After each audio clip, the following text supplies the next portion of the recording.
First time in a long time, but back like I never left.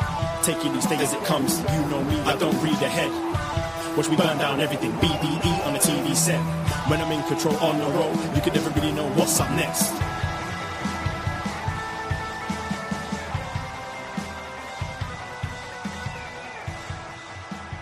Hello. Hello, hello, hello. Braden Herrington here with Davie Portman for Up Next. You found us at postwrestling.com, whatever podcast app you are choosing to use on the Post Wrestling feed. And it's Tuesday, 10:05 p.m., which means we are live on youtube.com/postwrestling. Hello, YouTube room. How are we doing? Hello, YouTube room. Hello, postmarks worldwide. More importantly, on Tuesdays, we welcome our NXT friends. We'll always be your NXT friends here. So, yes, we're going to talk about some NXT. Maybe you're in the spirit of spooky season. Halloween Havoc this weekend, this Saturday, in the desert, as they kept referring to tonight. So, Halloween Havoc in the desert in Arizona this Saturday. And we're going to go through a big preview and give some predictions and all that fun stuff for NXT tonight. So welcome to the show. Appreciate you could be anywhere in the world, but you're here with us. Yeah, we got some NXT, some previews to talk about. But how are you doing to start with? We're good.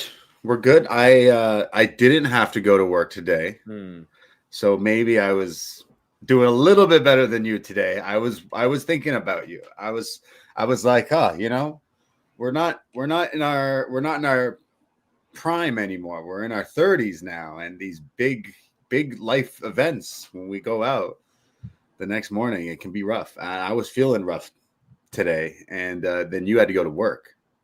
Yeah, I'm exhausted today. I had a wedding at the weekend as well, and then we went out to watch the Blue Jays be triumphant and win the American League. They're going to the World Series. Had a hell of a night. Was a lot of fun, a lot of celebrating in the city.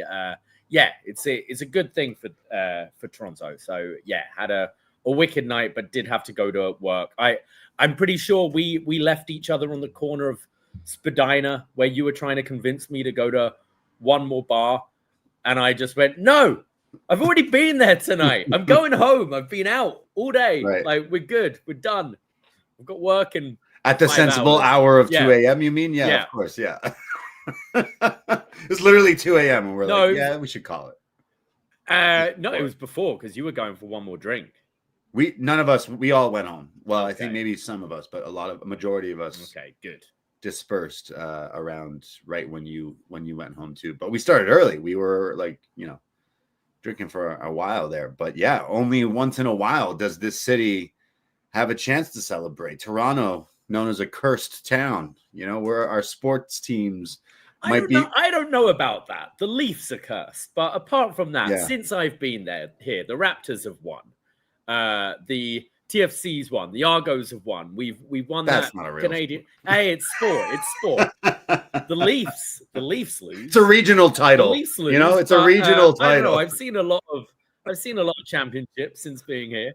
Yeah, it's really cool because the city definitely wanted it. The city definitely been needing something like this for quite a while. We were here for the 2019 Toronto Raptors. That was a whole big thing, and it was going up against the big corporate machine of California, and in a weird shape, we're kind of doing the same thing.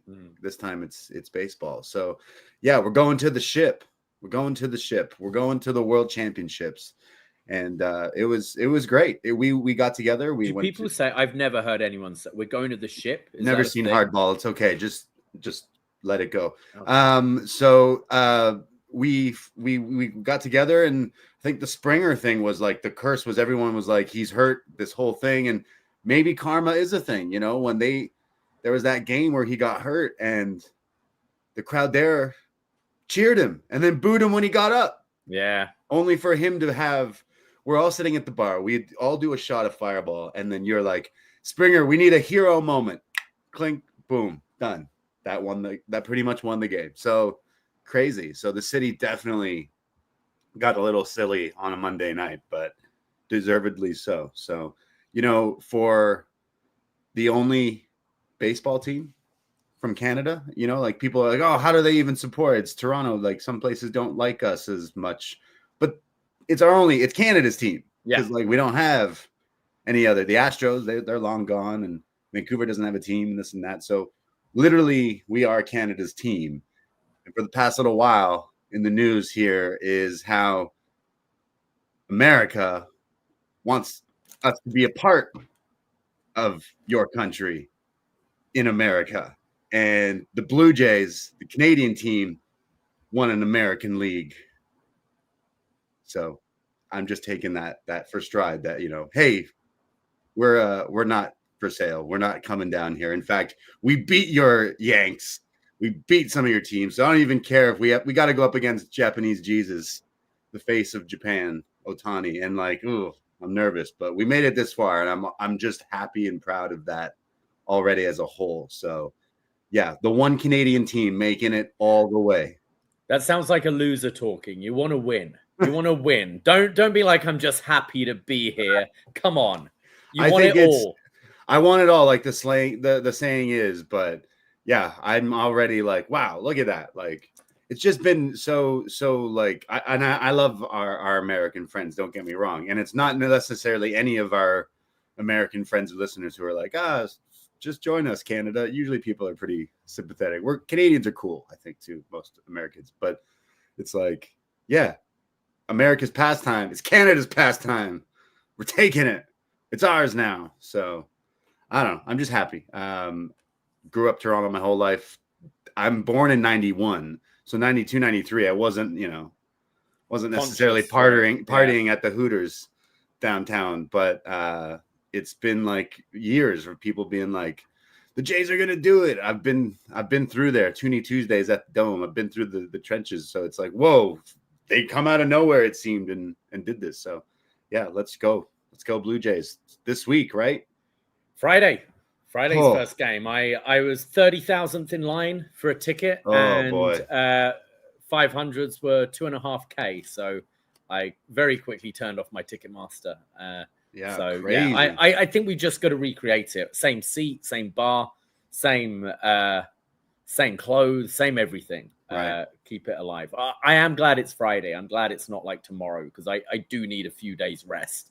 That's the thing with these series. I remember it with the Raptors. It was just like every day you're going out. You've got to get there earlier to secure your spot at a bar or whatever to watch it. It gets a lot and it gets stressful. So I'm glad to kind of chill for the next few days until Friday and see what's happening. I'm working Saturday, so that's going to be crazy. Friday, Saturday, Monday, I think, are these games. I'm pretty sure. So yeah, we'll see. Good luck, Jays. Let's go. Well, Saturday is Halloween Havoc, and we will be doing a review not on Saturday, but on Sunday at 2 p.m. on this very feed, on the Post Wrestling feed. As I said, we're the Jays plus work on Saturday. It doesn't make it feasible to do it on a Saturday night. So here are all our thoughts this Sunday on the Post Wrestling feed on Halloween Havoc. Absolutely. Yes. Catch us here live Post Wrestling Sunday. I think 2 p.m. is when we're going to go live. Sundays, we usually go live with Poison Rana. We just did one on Sunday. We did a whole free show talking about AEW Wrestle Dream. So go check out that show. If you haven't checked out Poisonrana, go to Poisonrana.ca or search us in whatever podcast app or social media that you use. We're probably on it. Give us a follow and check out all the other shows because, yeah, last Sunday was a big pay-per-view chatter talking all about people trying to drown people, Samoa Joe turning heel, some great tag team wrestling as well. So hear all our thoughts on that on Poisonrana Live. But this Sunday we'll be doing Halloween Havoc on Sunday, 2 p.m. And then if there's time after, we'll talk about other things going on in the world of wrestling as we usually do. But yes, there you go. Catch us not Saturday for Halloween Havoc, but Sunday at 2. Audio will be up after here on this very post-wrestling feed at postwrestling.com. So have no fear. And as you mentioned, we do normally go live on Sundays on our Poisonrana feed. If you haven't followed us already, please do so. Go to YouTube, type in Poisonrana Pod, or wherever you get your podcasts. Give us a like, give us a subscribe. It goes a long way. And then it will notify you whenever we're going live and doing our stuff. So, yeah, we're nicely building our YouTube. I think we should start setting goals. Like, let's try and get to 2K. I'd love to get 2K followers because I see the listeners. I know we've had that many people be aware of us in the past. So let's boost up our YouTube a little bit. So yes, Poisonrana Pod on YouTube. Yeah, go give us a follow. Check out a lot of our shows on there as well. Like Sundays, we do go live, so we tend to talk all the other stuff in the world of wrestling, whether it's AEW, New Japan, or whatever else WWE is going on, all the news and everything. So we cover a lot of stuff, and it is October. We're right in the thick of it. We're right in the good time. You know, the leaves are changing colors, at least where we are. We have seasons here in Toronto. Leaves are changing colors. You know, you're hearing that one song in the grocery store every time. It always feels like somebody's watching me. Can't avoid that song. It's just always the song in any store. I know you work at a bar, so I'm sure you definitely familiar with that one. But it's spooky season, and we love spooky season here so much that every year over on our free feed, we review a Halloween movie. And I mean Halloween movie, we go through John Carpenter. We started all the way at the beginning, and every year a free review we do is going through Halloween. And last year was H2O, the final time of Jamie Lee Curtis? Of course not. Of course not. In this timeline. Sure. Not even in this timeline. Yes. So that's this year. That was last year we did H2O, but this year, trick or treat, motherfuckers, because we're doing Halloween Resurrection, and haven't watched this one in a while, so it's going to be fun. It's Jamie Lee Curtis again. Sort of. She's only in it for like 5 minutes. Tyra Banks. Yeah. Tyra Banks is in this. Is that right? I think so. And Tyra Banks, Busta Rhymes. Yeah. Yeah. What a fantastic feature film. We're going to be reviewing Halloween Resurrection. It's going to be available for free for Halloween. So we love the horror movie reviews, but this one we love to give out every year. We're big Michael Myers fans. We're big Dr. Loomis fans, obviously. No Loomis night this night, but in spirit, you can listen to this. Unfortunately, no Loomis in this film either. There's no Loomis in this movie. But we do go back to the old house, and it's what this has to be early 2000s. This film, right? It's all the webcams, if I remember right. All the webcams, like a reality show or something. Yeah, like Big Brother in the Michael Myers house, something like that. So yeah, looking forward to this. It's always a fun show doing these Halloween reviews. Absolutely. Definitely looking forward to this. But we have tons of others. We're celebrating spooky season full throttle. We have a bunch of stuff coming up this week over on our Patreon. And check us out if you haven't. Patreon.com/Poisonrana. You can see us, all the other shows that we've done in the past. Movie reviews, retro wrestling. There's so much. And it's only $5 for a whole month's access. Connects to your RSS feed and your podcast app and all that beautiful stuff. But we are going to be looking at some spooky stuff. We just did a review, 25th anniversary, Hollow Man, featuring a very heel Kevin Bacon. It's basically the Invisible Man. Year, 2000? So it turns 25. Yeah. We finally reviewed Hollow Man. If you remember this movie, you remember why maybe it's not talked about that much, but it made a lot of money. And to our shock, it even spawned a sequel that now definitely has our interest, but listen to our Hollow Man review. And if that's not spooky enough for you, we have world champ, family member patron Chris Price has selected The Black Phone, which I know The Black Phone 2 is just out now in theaters. So this really ties in great with this. But Ethan Hawke is the grabber. We're going to release this one tomorrow over on our Patreon as we talk all about this scary movie about kidnapping kids, ghost kids, lots of scary stuff. Yeah, we've recorded our part of this show already, and we'll be chatting with Chris tomorrow. And yeah, looking forward to hearing his thoughts, because we had some opinions on this film. So go and check that out. And but it is Halloween Havoc coming out this weekend, so we are going back to review an old Halloween Havoc. And well, you guys voted in your thousands, and you picked Halloween Havoc 2000. We did this to ourselves. You set yourself up for this. Once you said you didn't want people to vote for this, I think everyone went and voted for this out of spite. That's usually how these tadpoles operate. But yeah, you asked for it, you will receive. And that means we're going to be doing a review from the 6, Halloween Havoc 2000. Sorry, is Goldberg in a handicap match the main event? Yeah. What? Yeah. Over the WCW Championship. Yep. What? Okay. Have you started this show yet? No. The opening's good. Okay. I've only watched that so far, and that might be a good idea. But yeah. Look, it's WCW in 2000. There's going to be a lot of ridiculousness, and as awful as this show is meant to be, I'm sure we'll have some fun with it. So, hey, the good thing is next year it's going to be something better. True. So there's always that, you know. And bad stuff makes for very fun reviews. Yes. Usually that's how it works. So yes, check out lots of shows: Halloween Havoc 2000, Black Phone, Hollow Man, and a whole bunch. We just did a Champ is Here episode featuring Gareth from Grapple, who we talked about John Cena's 12th reign. A series we've been doing on the Patreon is going through every John Cena title win and title reign, all the way going through up till 17. So we will get there one day. But this was episode 12, talking about Alberto Del Rio, John Cena, CM Punk, Hell in a Cell triple threat, plus Bret Hart's last match. Oh boy, this show was all over the place, but that's what makes it a great podcast. So check all these out. If you've never checked this out before, give yourself all these shows. It's $5 and you get a whole month's access. And it's how we keep the lights on here. But lots of shows. I know we'll also be doing Psycho, the original Hitchcock Psycho, a review of that next week as well. So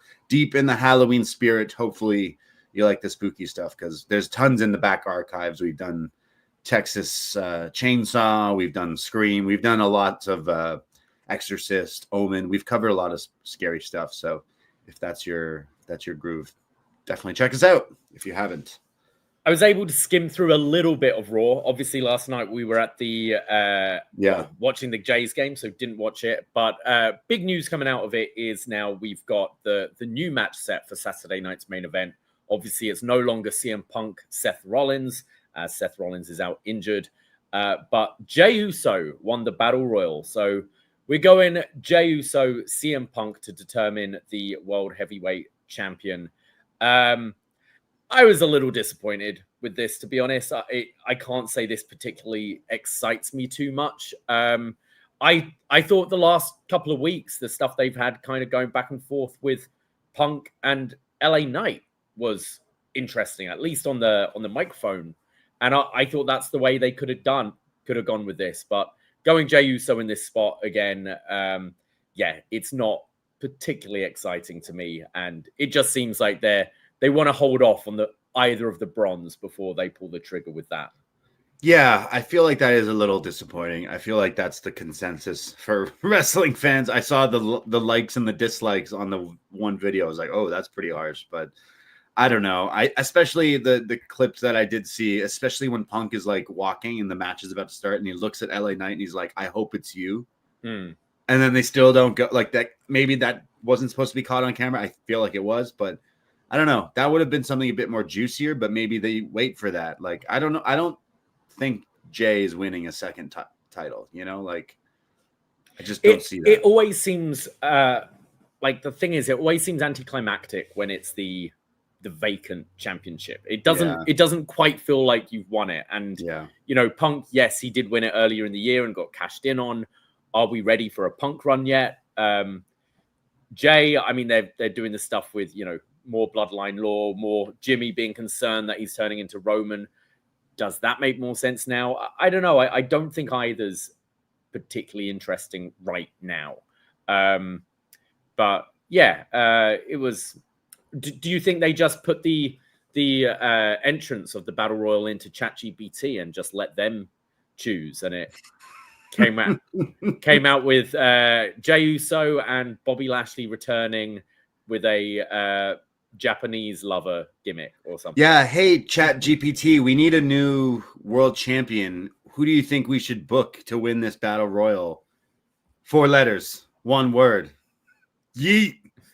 Yeah. What is there merit to this like AI stuff? Is it Triple H too busy with the White House that he's been using?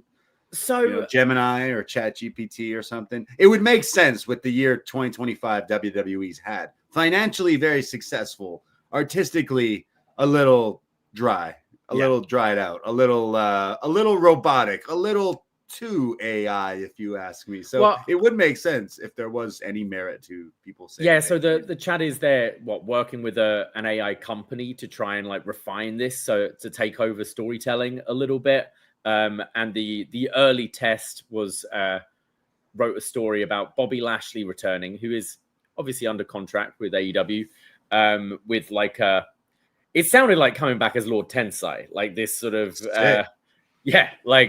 Japanese influence and all that. Sounds bizarre. Now, I've been banging on for a long time, especially after seeing Unreal. Hire actual writers and let them do their thing.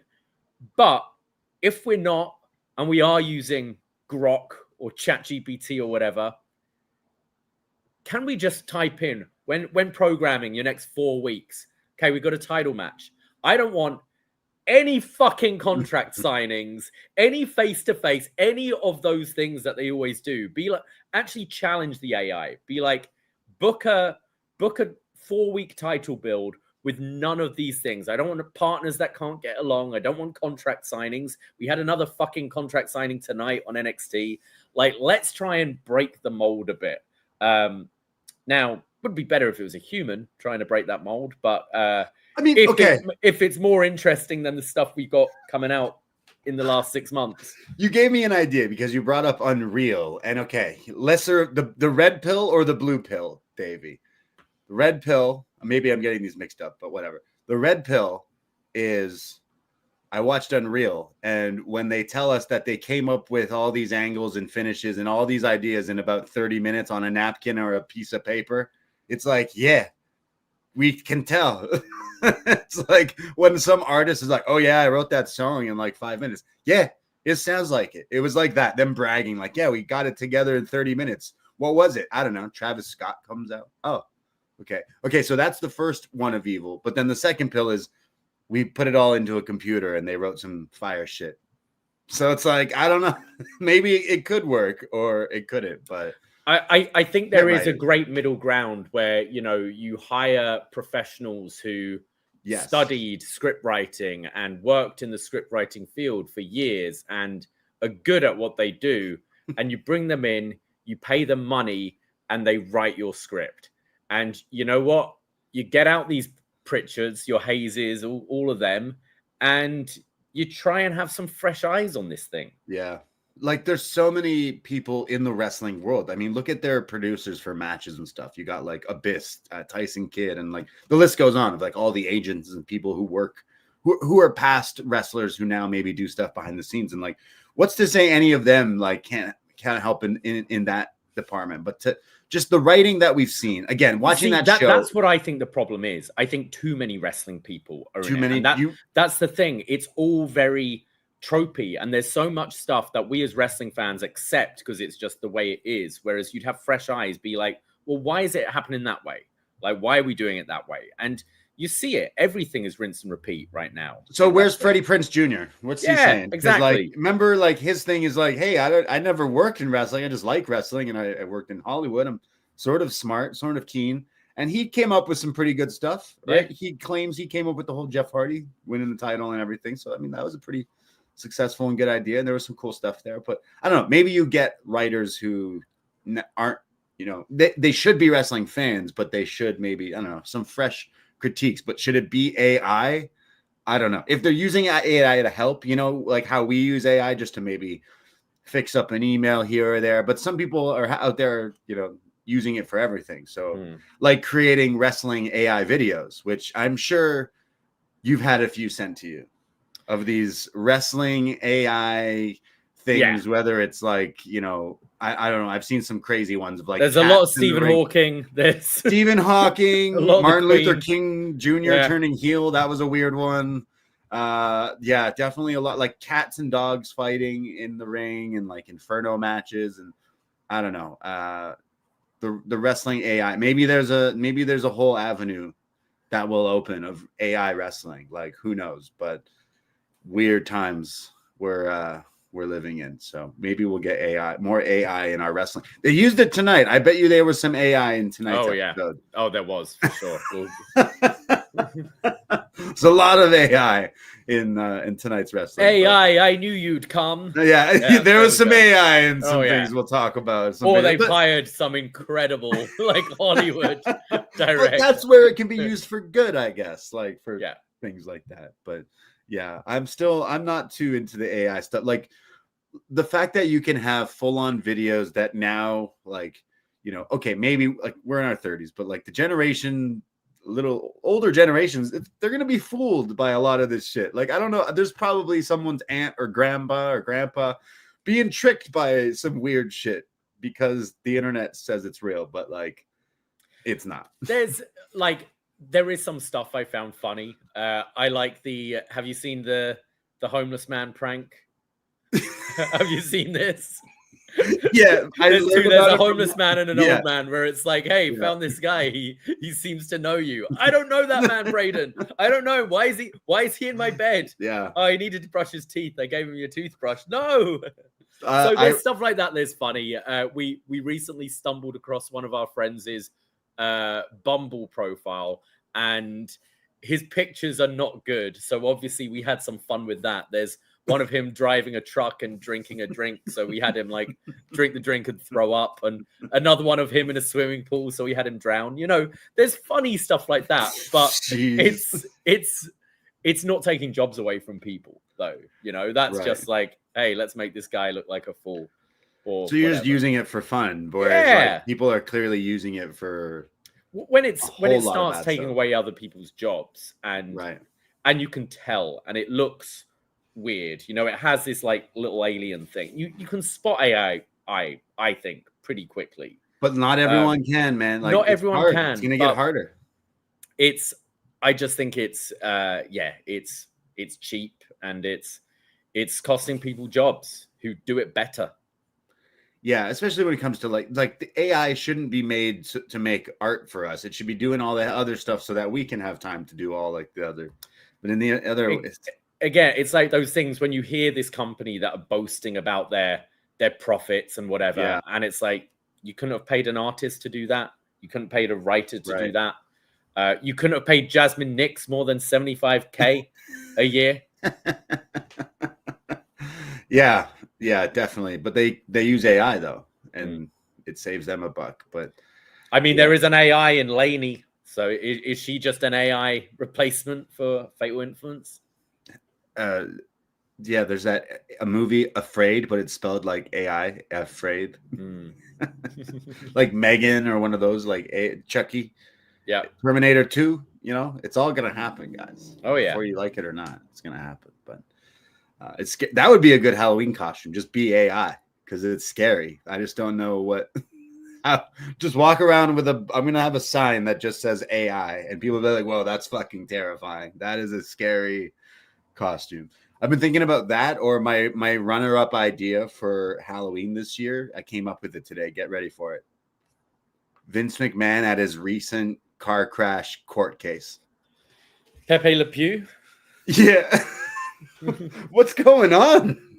First the stash, then this. What is going on with this dude? sending people sculptures of his head. Is he just waiting for if that day in court ever comes, he can just plead that he's insane? I guess that maybe he needs to put them all together though. He needs the neck brace with the tash, with the hair, with his bust of himself. Oh my god. Yeah. What a strange man. I'm referring to Vince McMahon's hairstyle. If you haven't seen it, please do yourself a favor and don't look it up. It's terrible, but like that's my I'm gonna get a wig just like it. He looks like he's like supposed to do some tiger magic show in Vegas or something. With this hair, with the hair and suit combo. I'm like, brother, what are you doing? Yeah, looks like the shittiest Bond villain I've ever seen. Oh my god! Like, did he just run out? Like, he dyed one side and then realized he only had enough. He was like, I can either do like this side in the middle or even it up, a bit of symmetry. Quicksilver, or like Rogue from X-Men or something. It's so bizarre. And he looks like he's just melting as well. He looks like a wax model just melting away. Jeez. Bizarre. But yeah, I saw that. I was like, what is going on? Go to jail. Change your appearance in there a whole lot. Yeah. Orange will look good on it. Fuck. Anyways. He'll get a crazy neck tat next, won't he? Yeah. That'll be his next thing. It's that sculpture thing, which I don't even totally believe, but like it looks like it's a real thing, which is fucked. He just gave everyone. I mean, didn't he have a giant painting of himself in his office? Weird shit. And a dinosaur or stuff? Yeah. The dinosaur thing's lit. I would totally, if I was rich as fuck, I would totally have a T-Rex skull in my office. Are you kidding me? Yeah. That'd be one of my big purchases. And that's what like Nicolas Cage was known for doing. Just buying bones and shit. But yeah. Anyways. Shall we get into some NXT? I think so, my friend. I think so. We're here to talk about some WWE NXT from Tuesday, October 21st. This is the go-home show for Halloween Havoc this Saturday. And we now know the full card. All the matches have been added, essentially, I think, now. So we will go through what gets added and where we'll be going for, was it Prescott Valley, Arizona? Prescott, like Scream, right? It is, yeah, that's right. There's a tie in there. Maybe the return of Ghostface in NXT. Prescott Valley. We'll see.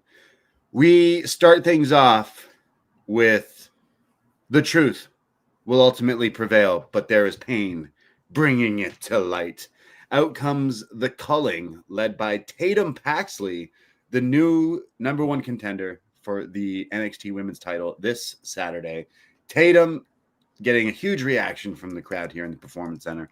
And she's in the ring with Izzy. And then we have Nico and Chairman off to the side here as Izzy says, guys, I freaking did it. As she gets a bunch of cheers. She says she's been busting her ass for 4 years here.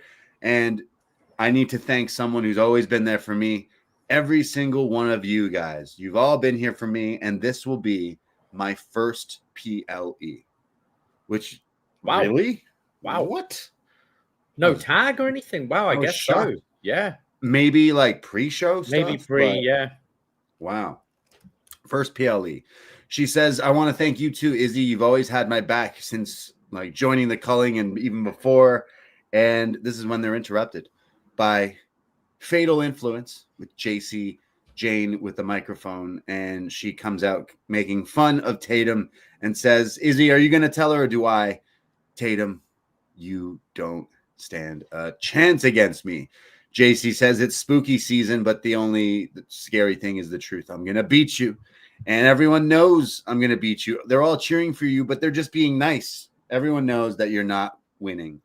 And I liked this one. Newsflash, you creepy little weirdo.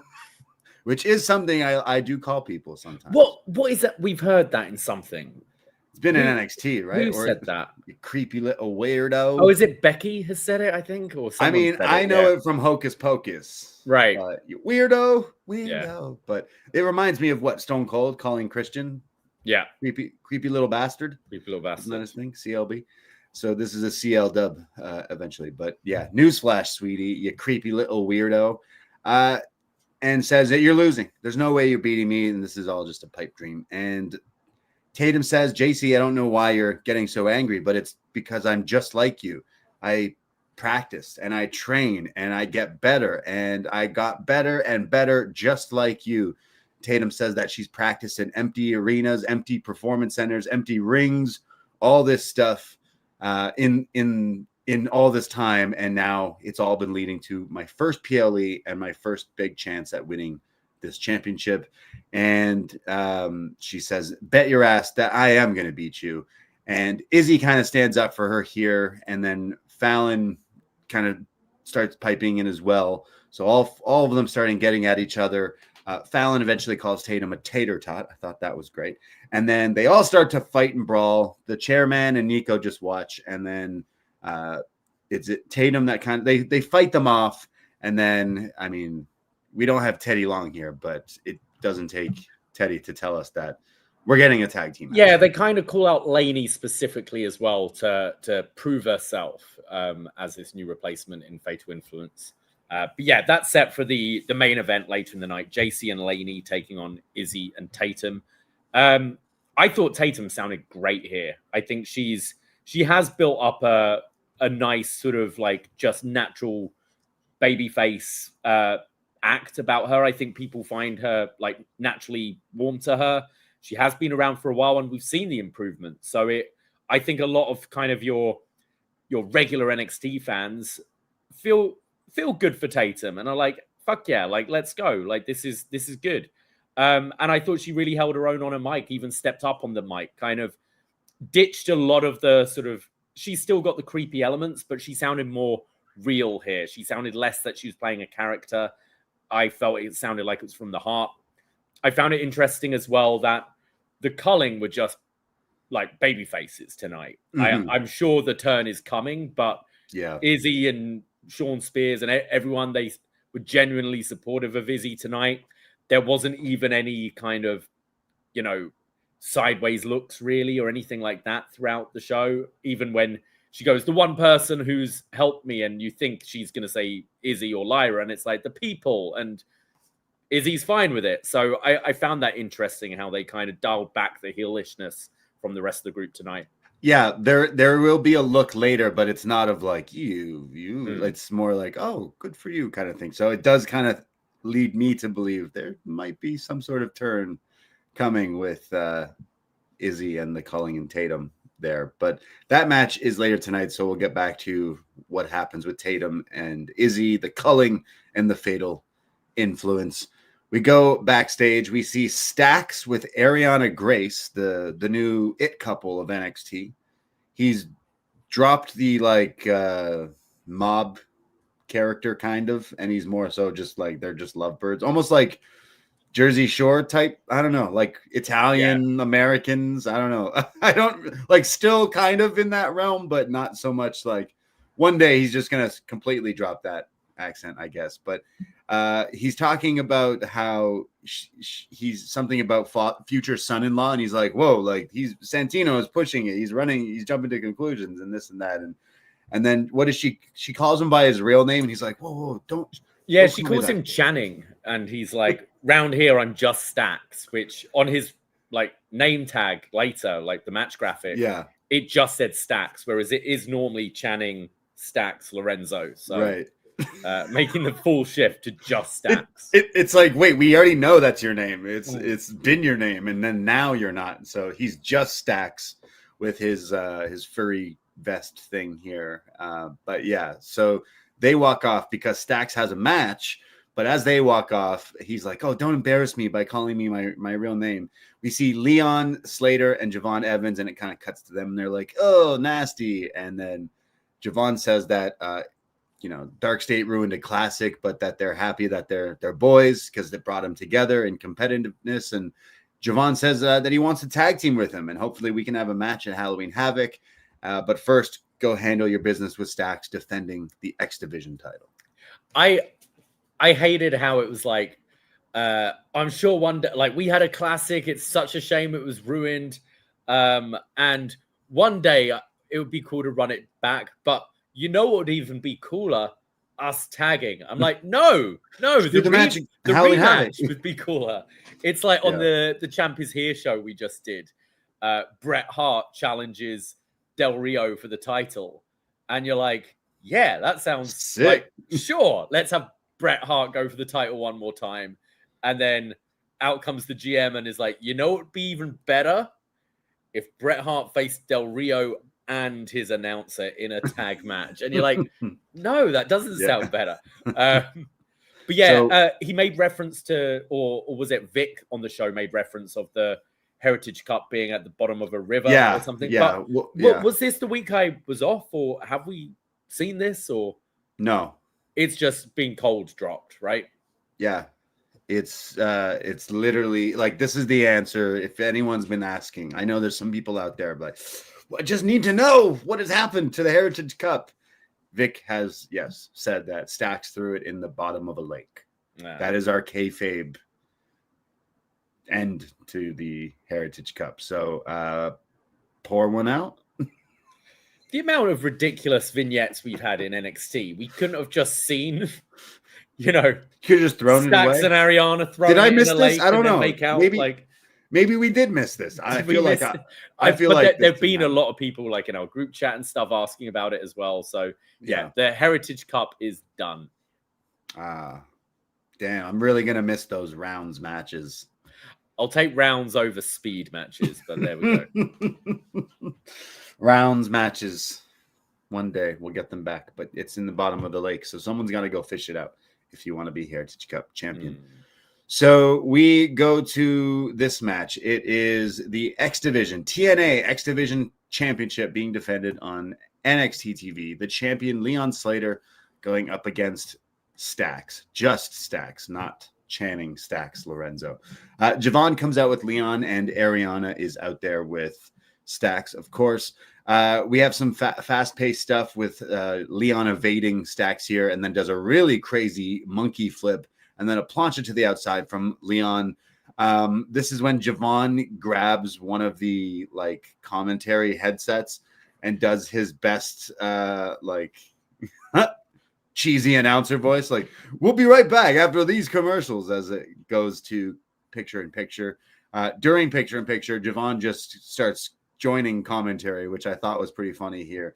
And you see Leon just chopping the hell out of Stacks ringside, and Javon's having a field day on commentary. He's doing a few, by God, oh my God, like classic commentary calls.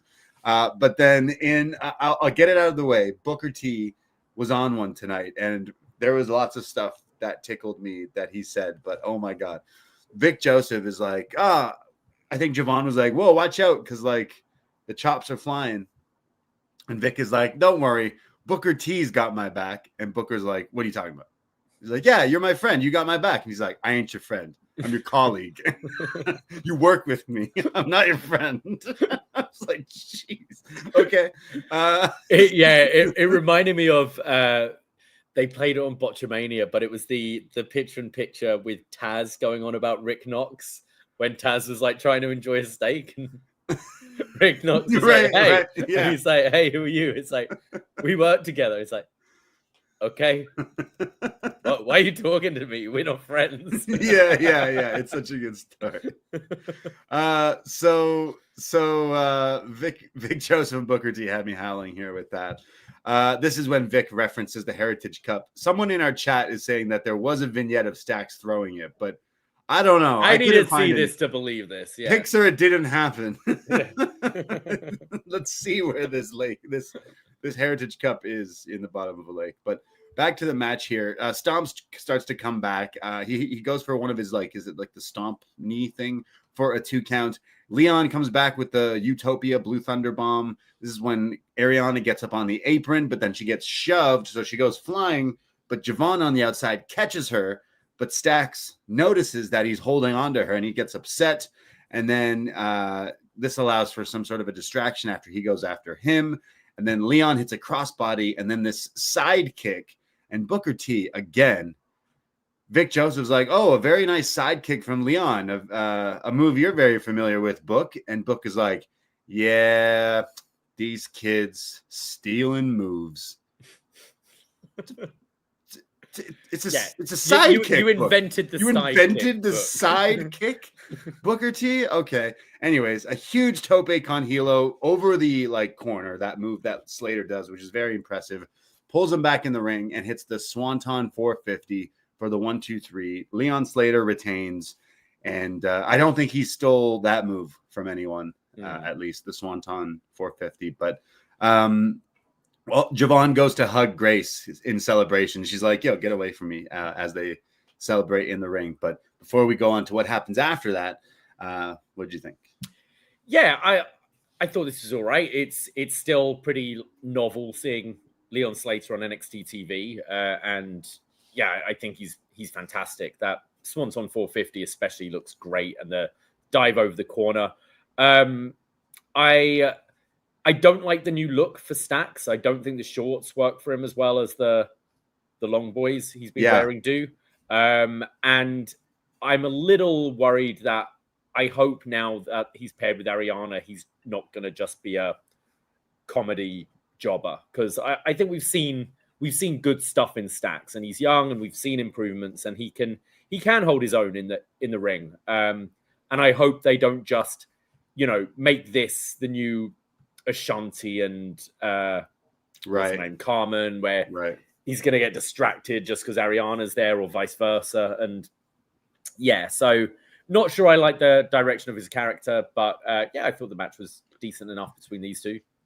I do think maybe his wrestling, we've seen better wrestling from him, whereas now it's more like character driven with a bit more comedy. But his gear was kind of weird because I don't know if he was going for Bruiser Brody, but because of the furry stuff, or he was trying to be more of Jersey Shore with furry stuff. I'm not quite sure, but new music as well. It's not that Dawn family stuff that he's been using. So I don't know, them together, I think could work couples and everything as a gimmick, but we'll see where this goes. But yeah. After the match, Javon and Slater are in the ring together, and Javon says, all right, well, you made light work of him. That means we got to go to the desert. We got to go to Arizona. And he says that they want to call out any tag team, whether it's NXT, TNA, or what's that other place called? As they're interrupted. That other place. Someone from that other place. Out comes Mr. Iguana and La Parca. Oh, yeah. Doing the dance. Mr. Iguana and La Parca. And, oh, yeah, of course, La Yesca. And they say that they want a shot at them on Saturday and challenge them to the match, or accept their open challenge, I guess. And it is official. La Parca, Mr. Iguana versus Javon Evans and Leon Slater this Saturday at Halloween Havoc. And dare I say, the match I'm most looking forward to now on this show, because that sounds pretty wild. It could be a lot of fun. This show's shaping up to be more Forbidden Door or Worlds Collide than Halloween Havoc. A lot of stuff involved with TNA and AAA and all that. That should be a fun match. I'm glad we get Slater and Javon on the show. I would like that rematch down the line. I hope it's not too far away. I'd like it, one of the upcoming shows. This is a good make good. I feel like they don't want either Slater or Javon to lose to one another, and we won't get that match for quite a while. Yeah, I have the feeling they won't go back to that. So I'll take them as a tag team for sure. But I definitely want to see this match. This sounds great. It's very Halloween Havoc because you got the dude with the lizard and the face paint, and then you got La Parca. This is what El Hijo del La Parca Jr. This is the newer iteration that it debuted only recently. I guess we won't be getting the Michael Jackson Thriller at Halloween Havoc, unfortunately. I don't think we'll get an AI knockoff of it instead. That match is announced, and honestly, this tag team match sounds really fun. So I haven't seen too much of that new La Parca outside of, I think, that debut, but hopefully he could do the knee thing. he could do the knee dance that the old Laparca does. You know, like right before he got speared by like the Goldberg. crossing your legs. Like the Dude Love thing. He could do that pretty well. So he's already doing a good Laparca as far as I'm concerned. But yeah, that tag team match will definitely be awesome. Someone else in the chat, Job Knobley, saying Tony threw the cup in the lake. Okay. Again, send us pics or it didn't happen. Okay, I'm literally searching Tony Heritage Cup Lake. Am I crazy? I did not see this. Maybe we did. We watched too much NXT. So I know we both. Together. Oh, now I'm just seeing some old fishing guy. What? I guess there's a guy called Tony Heritage. I don't see this, but was there a week where both of us weren't? Oh, okay. Wait, July 12th. July. Tony D'Angelo steals Stack's NXT Heritage Cup and tosses it off the bridge. So this was in July. I feel like we talked about this, and maybe you were away. Was I at? Yeah, was I? Yeah, July would have been like Oasis in London. Look, I'll be the first to say I apologize if I forgot that Tony D'Angelo threw the I'm cup sure off. we've seen a Heritage Cup match since July, though, haven't we? I don't think so. I don't know. That's how much I fucking hated that cup. Is I just don't even remember if that's the case. I feel like I never watched that, but someone's going to find the show where it's me reviewing the segment of that exact thing. And I'm like, I don't remember this at all. But yeah, so there you go. Pour one out for the Heritage Cup. All this time, we were wondering what happened to it, but the mystery has been solved. We go to a promo for the Speed tournament, which is returning tonight. We get a little insert from Nash Carter. Sorry, Zachary Wentz. He says, smoke him if you got him. And I got him, and I'm ready to take on this big, scary man. And then we see Jasper Troy, who's like, oh, I'm going to make things real quick. Going to beat this guy real fast. I found it like Wentz basically says, look, if there was a championship made for me, it's Speed. I'm all about speed. And then Troy just goes, yeah, I'm not really about speed. I'm not very fast, but I'll make quick. I'll make do. Yeah. So 3-minute match, Zachary Wentz versus Jasper Troy. We have Los Americanos in the crowd. Yeah. What's their name? Ryu and someone. This just looked like two blokes wearing lucha masks to me. This totally could have been. Who is it? Pete Dunne? It's Pete Dunne and Tyler Bate. But I mean, maybe it was them, but I don't know. So they're in the crowd. It's weird. Like when they wrestled the other week, Pete Dunne has leaned out a lot. Yeah. But we're always so used to seeing him in a singlet. He looked completely different under the mask. Yeah. They look. Sorry, you're telling me it's Pete Dunne and Tyler Bate as those guys? Yeah. Oh man. So Zachary Wentz versus Jasper Troy. Right away, Troy's trying to attack him, and Wentz keeps like rolling out of the way and trying to do things fast. Goes for a Rana. Now, I think this was supposed to be that he's just so strong that he can't be Hurricane Rana. I hope that was the case because it looked kind of weird. He then jumps on his back with the mushroom stomp, goes for a crossbody to the outside, and then does like a very nice looking like tornillo corkscrew plancha from Wentz here, which was great. We have 90 seconds left. He gets Troy back in the ring and hits a swanton bomb for a 2 count. But then Troy gets up, levels him, and then hits the black hole slam for the 1, 2, 3. And Jasper Troy advances in the Speed tournament. This is exactly like all these matches that are usually not just 3 minutes, where the one guy gets all his shit in, flashy moves, and then just one big power move from the heel, and it's over. And that's exactly what happened here. But yeah. Yeah, because you don't have time to tell a back story. And forth kind of match, and you want to give something to the guy losing so it doesn't just come across as a squash match, I guess.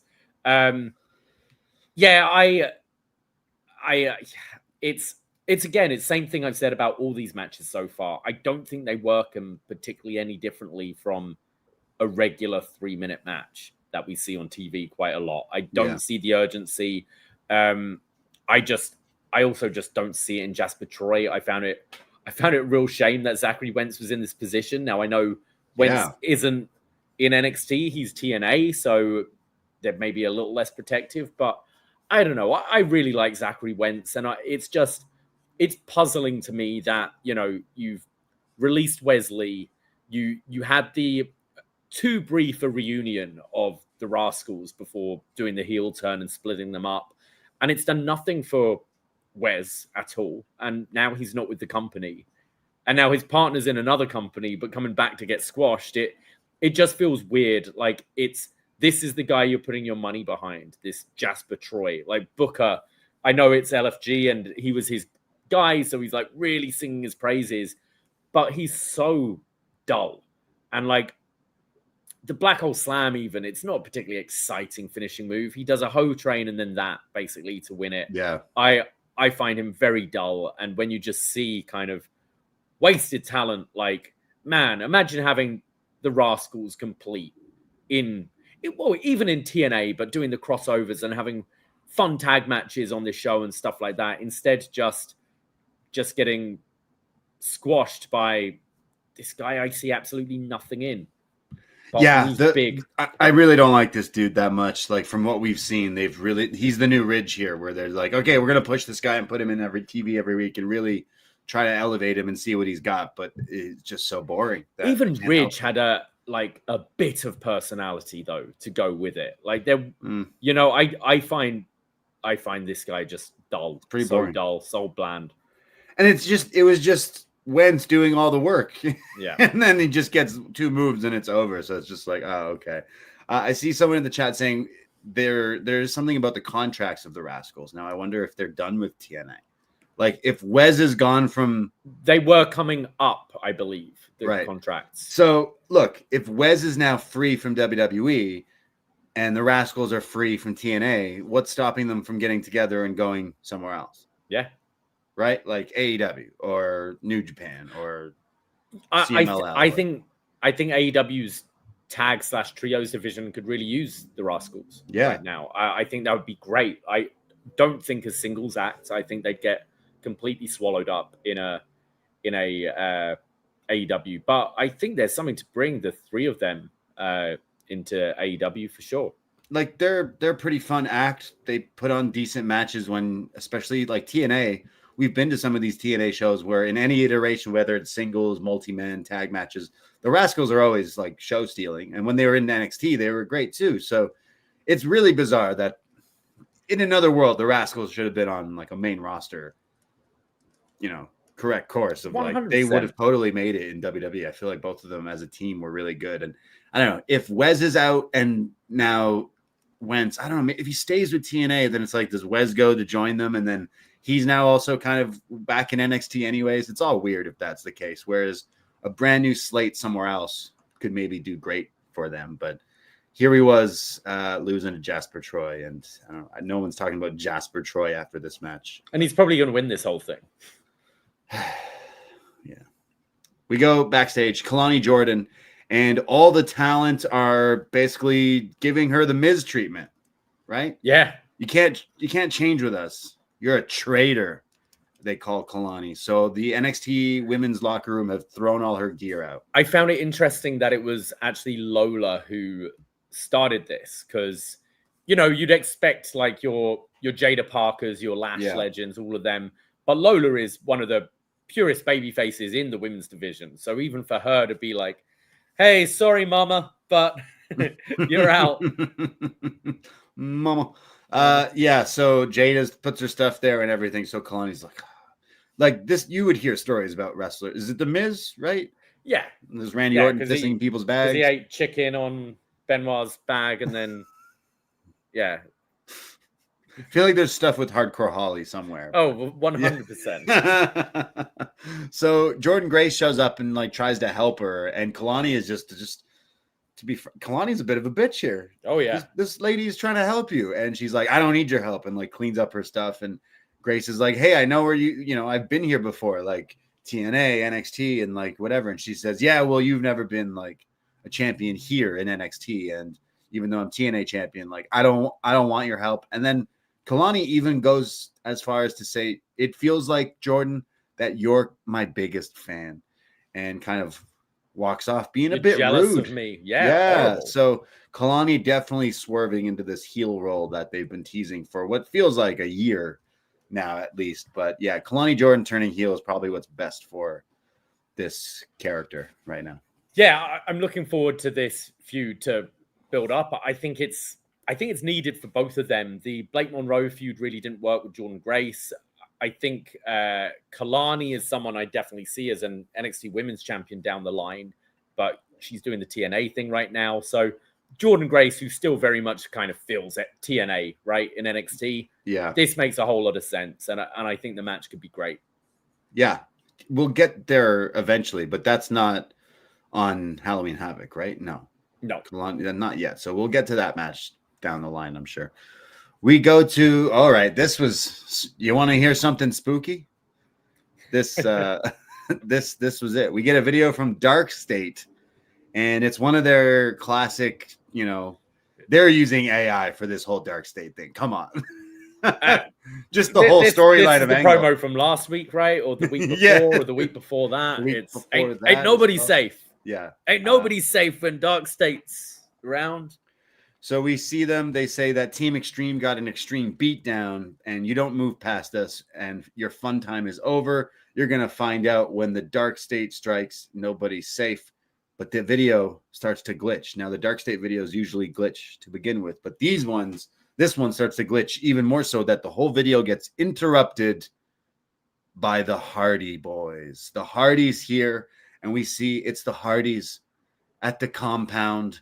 And we see the Hardy Boys with the NXT tag titles, the TNA tag titles, and we see shots of the Hardys, what feels like 20 children just walking around the compound. I love how there's like two of them are in just WWE shop Hardy Boys t-shirts, and then the girl, is it even a girl? I'm not sure, is in like some crazy gothic dress. Like none of them are dressed the same. It's just kids. They're kids. Yeah. A bunch of kids. We see Rebby Sky, like her back on the piano playing. We see my favorite, Senor Benjamin, the gardener, right? He's great. He's fucking hilarious. So pop for me for that. They say, Dark State. We knew you'd come. You think we are weak, huh? You think we're vulnerable? Well, if that's what you think, then you must think we're broken. And then we see the Hardy Boys start slowly walking into the lake. You know what? They definitely used some AI in this video, but I thought the production on this video was pretty good. So this was pretty fun.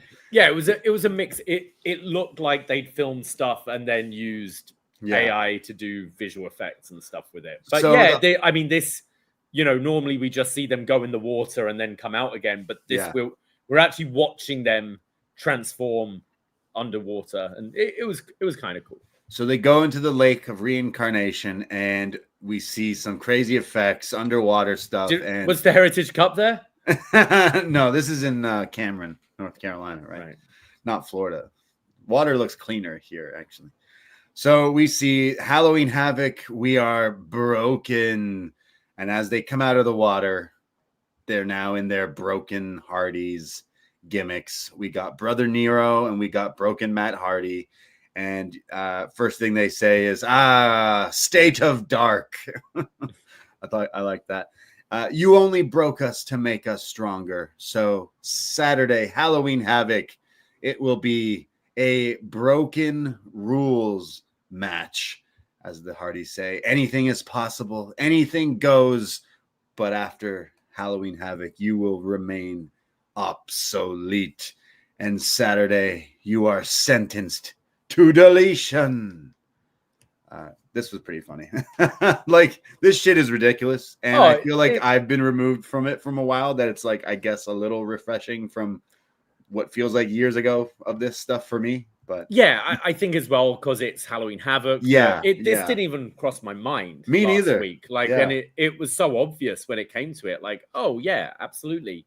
I noticed he said we've been woken and are broken. If you remember when Matt Hardy was last in WWE, he was woken Matt Hardy because woke Matt Hardy, like woken because they couldn't get broken because TNA owned that. But obviously now it's TNA WWE. Yeah, he's woken and he's broken. And I don't think we ever got Brother Nero in WWE, did we? I can't remember because Matt did the stuff with Bray. They had the tag team, and I don't think Jeff came back till a little bit after that. True. All that stuff. So yeah, you know what? This has made this match a whole lot more interesting to me. I can't say it's going to be great. Do you assume they're going to do cinematic style? Yeah, this, I or wonder a mix if of in-ring stuff and out-ring stuff, maybe. I would imagine we get a mix of like an actual match and then maybe some videos and maybe for the finish or in between or something. But yeah, like it's Halloween Havoc. Someone's got to go to that haunted house, right? So they always seem to rent zombie ref. Yeah, zombie ref and stuff. So like maybe the deletion, we go there. I don't know if they're going to go to the compound because it's not in Florida. So that wouldn't necessarily make sense. But it's like Camp Crystal Lake, the way they made this. It's like it does. As soon as the video glitched, I was like, oh, how did I not clue in that that would be a total good idea for Halloween Havoc? So I thought that was pretty clever. And now I'm way more interested in this rematch than I ever was the first time around. So it makes a whole lot of sense. I'm sure it'll be pretty funny. And I want the Hardys to retain. I hope so. But especially now it's this broken rules match. Like I would like them to retain so that we get the Hardys versus Leon and Javon. Yeah. At like the next PLE. Yeah, that'd be cool. Like that, right? Cool. Like it does make sense if Dark State were to be the champs as heels, then Javon and Leon going up against them. Like that makes sense because they interrupted their match. So I am worried that they do go to that, but nah, fuck that. I want the Hardys. I want them to win. Woke Matt Hardy would have been a great gimmick though. Yes. He's just always on Twitter. His name was Joe Gacy. We went through this. We lived through this, Braden. Right. That's right. Hey, that guy's doing all right these days. He's doing just fine on that main roster. Yeah. So he's fighting Joe Cobb with face paint on. That shit's scary. That should be on Halloween Havoc. Anyways, looking forward to Broken, Deletion, all that shit this Saturday. Gonna be fun. Now we go from something very spooky, something very scary, to something pretty sad. Very sad, actually. We get a recap of Friday Night SmackDown. Sol Ruca and Zaruka against Charlotte and Alexa Bliss, and it looks as if there was some sort of injury, and people were wondering. Sol Ruca said she had something to say on this episode, and a lot of speculation about an injury, and we see backstage Sol Ruca in a brace, in crutches, walking down past Gorilla. So not looking good, as you can just hear the like, oh, and the everyone just sad. So when we come back from break, Sol Ruca in the ring with Zarya and Ava, and Ava says that Sol Ruca is asked to come out here to talk, gives her the mic, and man, Sol Ruca is a mess here. Sol is trying to hold it together, just crying and pretty upset. She says that unfortunately she got hurt in that match on SmackDown, and she will not be cleared to wrestle this Saturday and probably wrestle for a little while due to this injury, and says that she can't defend the North American title, but she's won this match in a ladder match. And Stephanie Vicaire said that you got to take these chances, you got to fight, and the next generation of women are ready. And this is when Blake Monroe comes out, and she's just like, hey, Ava, give me the title. Give me the title right now. It's okay. She doesn't need the title. She can't defend it. Just give it to me. Because everyone knows if I was champion, I would make that title glamorous. So Zarya steps in and says, like, no, absolutely. Like, you're not just going to get this. Like, what? Blake kind of disses Zarya, says, you know, you're just riding Sol's coattails a little bit here. You're just doing what you're told. But Zarya's like, I would fight for that title for Sol. So Sol accepts that and says, yes, you will fight for me. So Ava makes it official. Sol Ruca's out with an injury, but the title is vacated. And on Saturday, it's Blake Monroe versus Zarya for the North American Championship. But is it even vacated, or is Soul still champion and Zarya is fighting for her spot? Zarya also takes out Blake. Hits her with the F5, which they haven't called in anything yet, but the wasteland or whatever. But takes out Blake because Blake is yelling at Ava. She's threatening to hit her, and Ava's like, "Go on, hit me if you want." And that's when Zarya levels her with that move and then stands tall. So Zarya versus Blake is the match, and it's Zarya defending the title on behalf of Sol Ruca, which is weird. Wouldn't you just vacate it, I guess? Well, I mean, we've seen this happen with the tag titles before a few times, actually, especially with the women's tag has happened quite a few times where someone's stepping in. Remember, like Naomi stepped in when Jade was out, and we've got it currently with Roxanne stepping in for Liv when she was out. So we have seen that kind of thing in WWE. What I find interesting, though, is I get the sense that they're not really sure how bad this injury is, because they would have vacated it otherwise. And she says, like, I don't even want to think about the Speed Championship right now. It was like, we'll cross that bridge when we get to it. So I don't know if they're optimistic, and they're like, obviously you can't wrestle at the pay-per-view, and we've advertised this, so we'll do a make good. But I get the sense that they may be a little optimistic that this isn't like a long-term injury. But I think it actually works.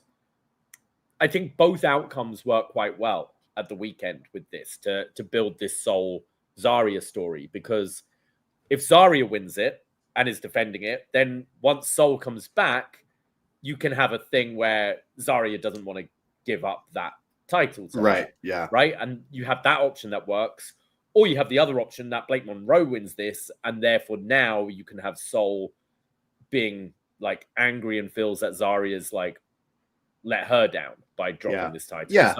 I actually quite like it because it does work both ways. But I just got the sense that maybe this injury isn't going to be as long as maybe the kind of segment let it out to be. I hope so. I really do. I feel for her. As in, like, the weight on how emotional she was, but then she's like, I could be back in a week. So like, maybe that's the case, or else they would have just vacated, or this is a way around of not like, I don't know. Hopefully this isn't something that serious, but it could go either way. I do think Blake, it makes more sense if she wins it, right? Like, she did also just lose to Jordan Grace in that cage match, right?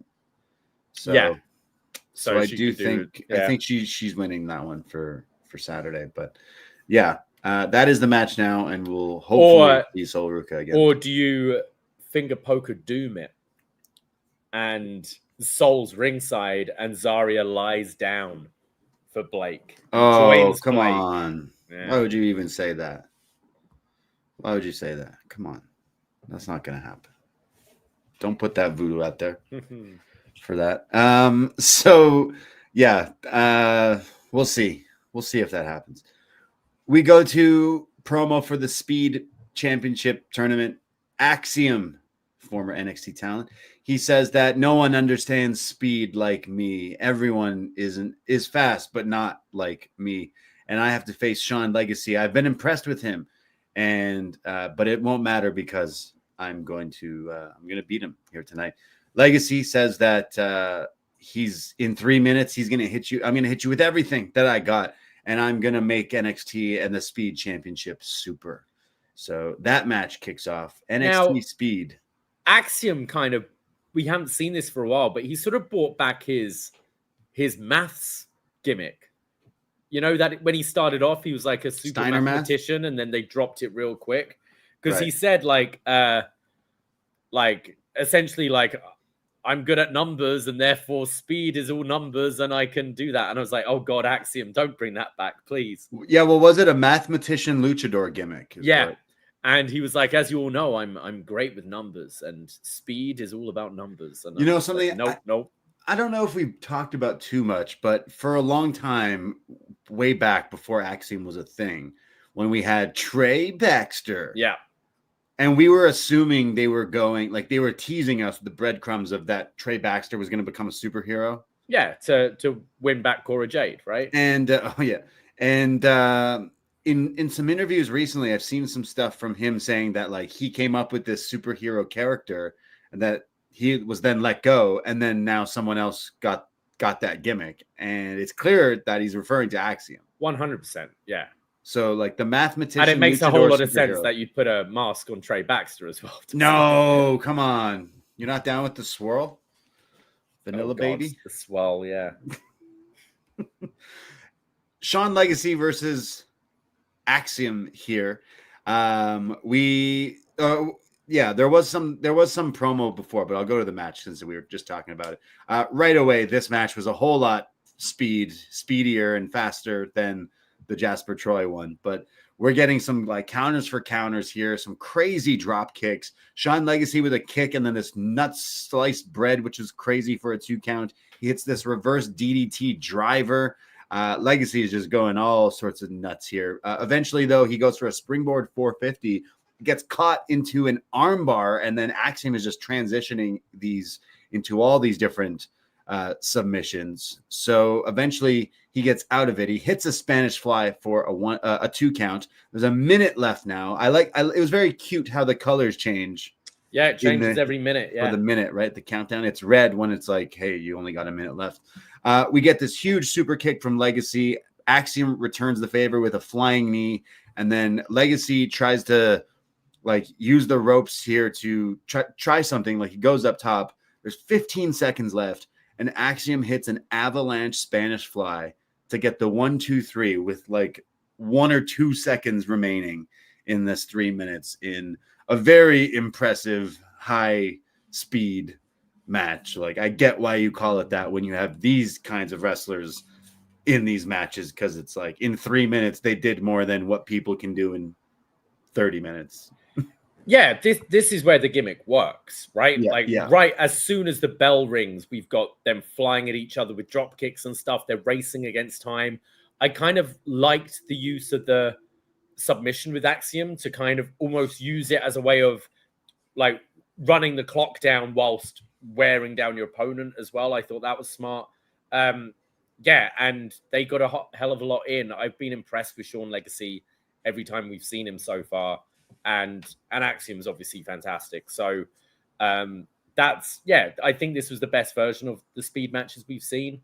However, I feel like Axiom versus Zachary Wentz would be a hell of a lot more fun for the final than Jasper Troy. Yeah, it's such a shame that it's like, oh, we have to try to push this guy. Well, we're trying this stupid speed thing. Why don't we just use that as the device? I think they're going to have him win it as well. Yeah. Oh, of course. Yeah. Because who's going to beat this guy in 3 minutes? Yeah. No one. It's the gimmick. So stupid. When you have these two going out there who are actually like really incredible to watch. Like Legacy especially, don't know too much about him. Obviously, we have seen him once or twice here, and he was pretty impressive all those times. And Axiom, I was like, oh, I missed watching you wrestle. You're pretty good. So yeah, Sean Legacy lost to a kid. Yes. On NXT. It's been a while since I got to say that. So we go from that. There was an NXT Anonymous video where we saw Miles Bourne and Tavion Heights. And I mean, they're baby faces, but this is just bad writing for these characters because both of these guys were in a group together and they were happy and friendly. And then they both just so eagerly wanted to leave that group and then went on to be complete losers. And then here they are complaining to each other about how they're fucking losers. They're like, I keep losing. Yeah, so do I. So be a team. They've both been cheated, kind of, haven't they? A little bit, but yeah. So Josh Briggs comes in and he says what I was thinking. Wow, grown men crying over here. And he says, I don't know what you two think. You're going to be the next ones to step up. You're going to be the next big NXT stars. Unfortunately, there's not enough room for all of us, and there's only room for one of us, and it's not either of you. But hey, at least the fans like you, right? And then he walks off.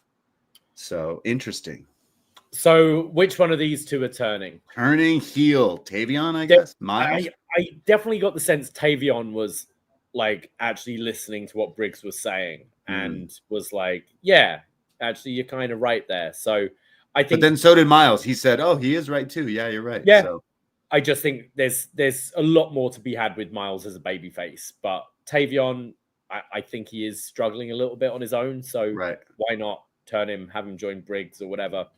Yeah, I guess so. But yeah, we go from that to a video for El Hijo, El Dr. Wagner Jr., Ethan Page talking here. He says, I had to do my research on you, and says that I've seen that you've wrestled Mexico, Japan, cage matches, and all these things in AAA. And, you come from a legacy of wrestling like your father, but your dad in his prime couldn't touch me, says Ethan Page.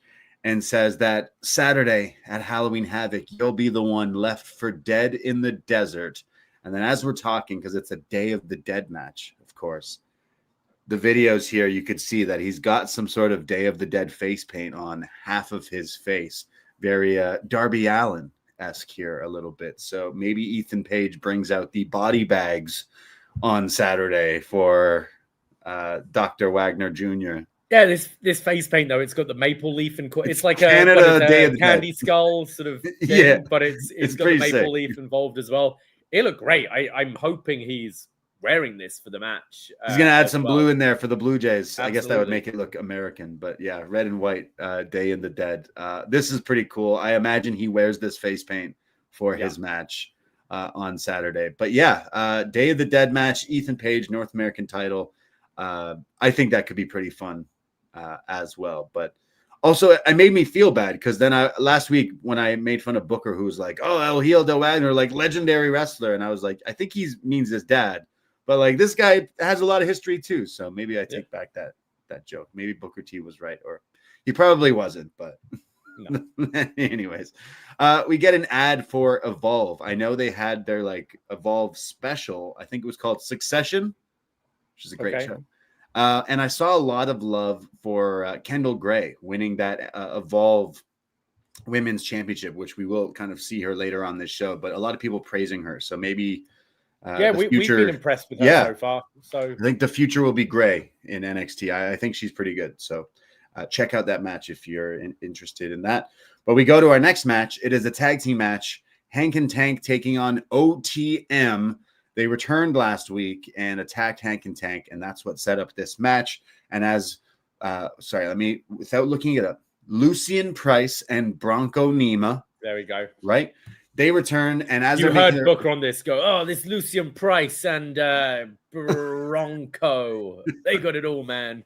He did. I guess they've worked Reality of Wrestling, or they're gonna, because he's like, they remind me of Harlem Heat, man. Yeah, they're so good. Yeah. Just like Harlem Heat, these two. Yeah. Just like him. So sidekicks galore, right? Sidekicks. These kids stealing moves, huh? Yeah. Hank and Tank hit some topes early on here. They're on the attack. They're pissed off at these guys. Eventually, though, Bronco and Price start to beat down on Hank as the match kind of starts off. It cuts to, so the match is on, and it's like Bronco like stomping on Hank, and it cuts to like an insert video of Ava and Ricky, but it's on mute, and it's like, hey, later tonight, the contract signing. And Booker yells at Vic, like, hey, be quiet, this video's playing. And Vic is like, no, there's no audio in this. I'm trying to watch the match and call the match. And Book is just like, oh, okay, my bad. So then the match continues here.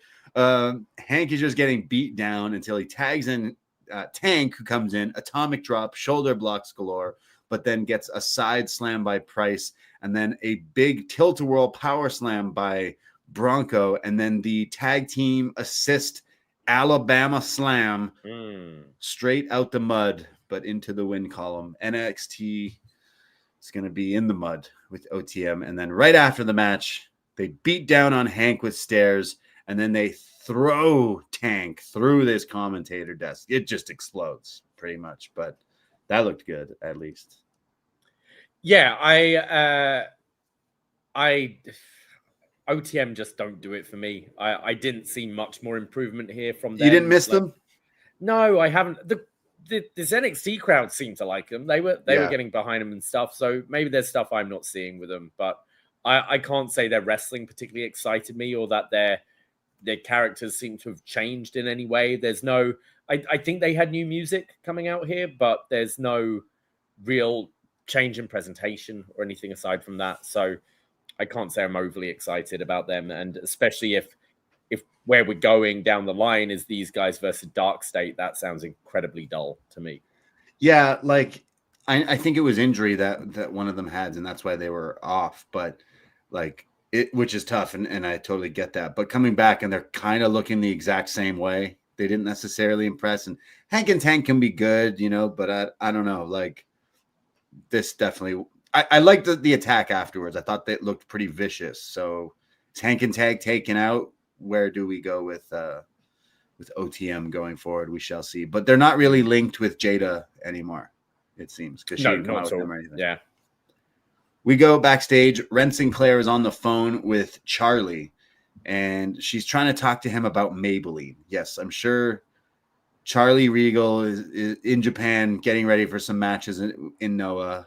Wants to hear about Maybelline. These Maybelline commercials, it's been every week for about a month now, and I kind of enjoy how they drop it in each segment, but then they go into an actual segment about something. But it's the fact it's makeup, and it's how long we've been watching wrestling, and when have we ever heard makeup being even by the women being mentioned? And it's like every week, you got to check out my new Maybelline eyeliner or whatever. Like, what the fuck would he want to hear about that?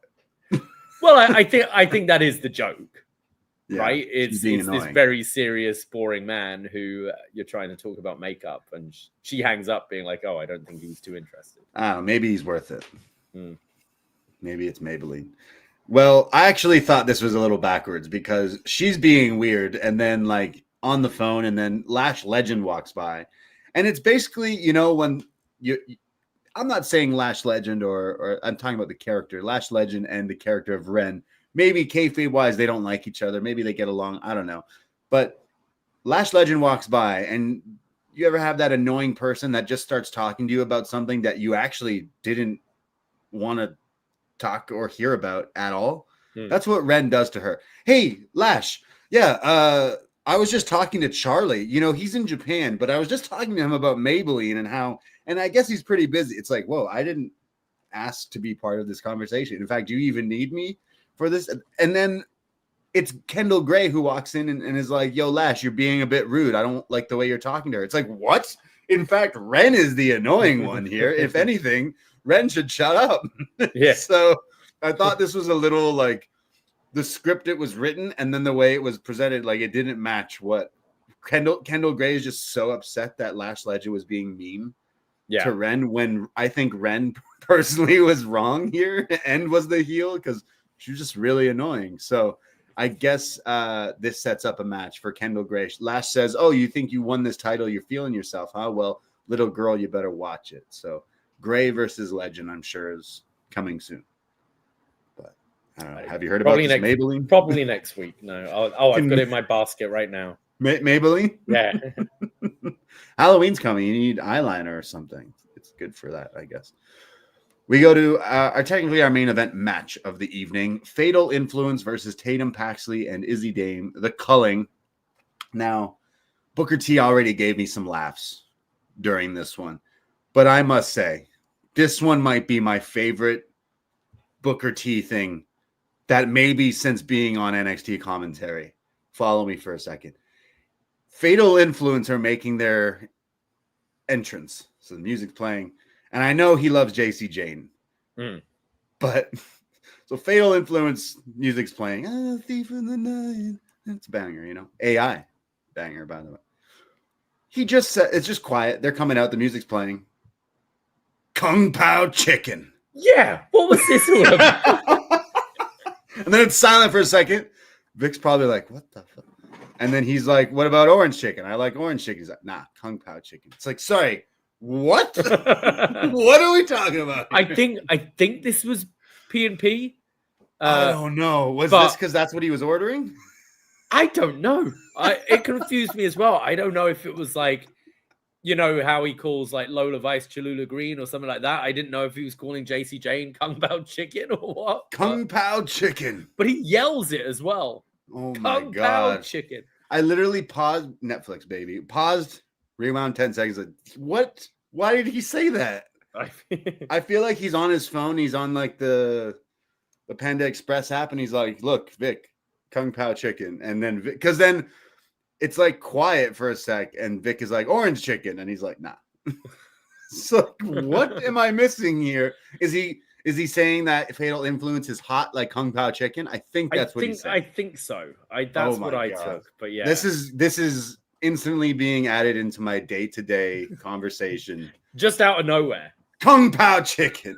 When something is lit, Kung Pao chicken. So funny. You know, Booker gets a lot of hate. And rightfully so sometimes. Yeah, rightfully so. Yeah.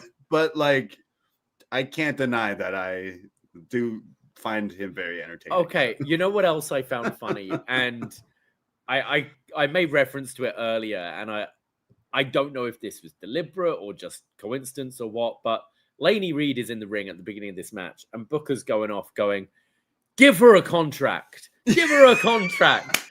and Vic's like, she has a contract. She signed. She's in the ring now. She's with we'll get her in. And he's like, "Well, get her a better contract. Pay her more money." And I'm like, this girl is replacing the girl that they didn't want to pay more money with her new contract. And I was like, is that because the Ariel Helwani interview was today with Jasmine Nick saying like she made $75K on her original contract and then was offered exactly the same.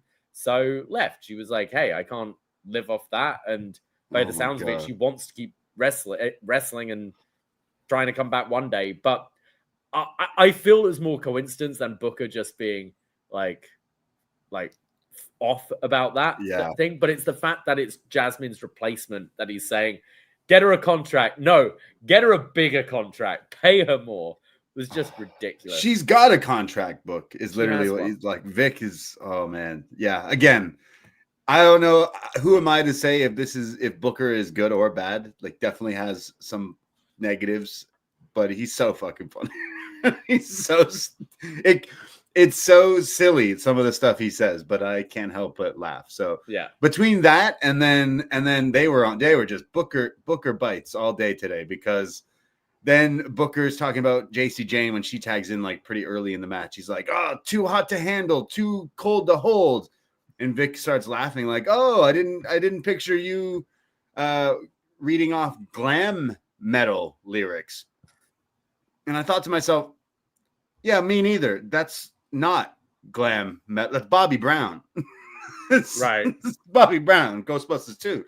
So I don't know where he got glam metal. Maybe he was thinking of something else, or maybe I'm mistaken. But either way, these two are killing me this week.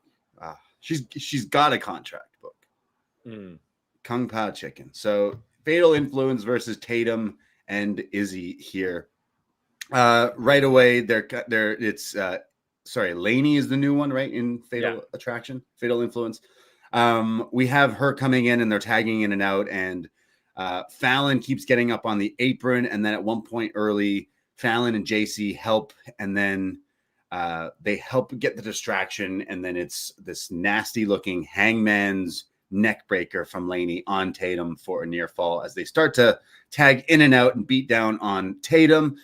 We get this very nice, my autocorrect in my notes I realized didn't write down Laney and wrote down Veiny, and it definitely is confusing me in a lot of these things. So this crazy shoulder breaker. It's like a butterfly into a shoulder breaker. I think this was in picture as well, which was crazy because this looked really nice. It's like butterfly shoulder breaker. It was definitely picture because it was this move that had Booker T going off about the contract. Right, yes. She has a contract book. Izzy tags in and she hits big boots to both of them. She's taking them out. She hits this double jumping code breaker. That looked pretty nice. Eventually, Tatum gets in there and hits, I forget what she calls her move, the Pax attack or something, but the page turner kind of thing where she flips over. But it's broken up on before she can pin there. And then Fallon's up on the apron again. The ref can't keep it under control. This all leads for distraction. Izzy's thrown out, and JC hits the rolling encore on Tatum for the 1-2-3. So JC Jane beating her challenger this Saturday, pinning her to the mat here on TV. And then after the match, they grab Izzy. They throw her into the steps. Booker T is loving it.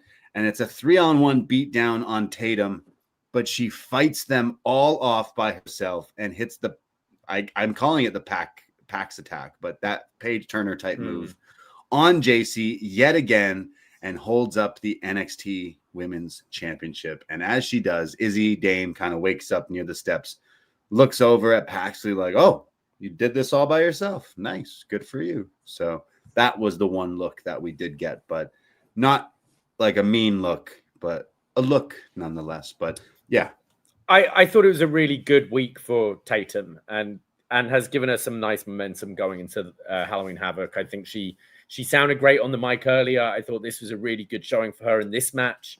And yeah, I think she's very quickly since last week's Battle Royal built up a lot of support going into this match. So I think it did a good job there. Laney has some really nice offense.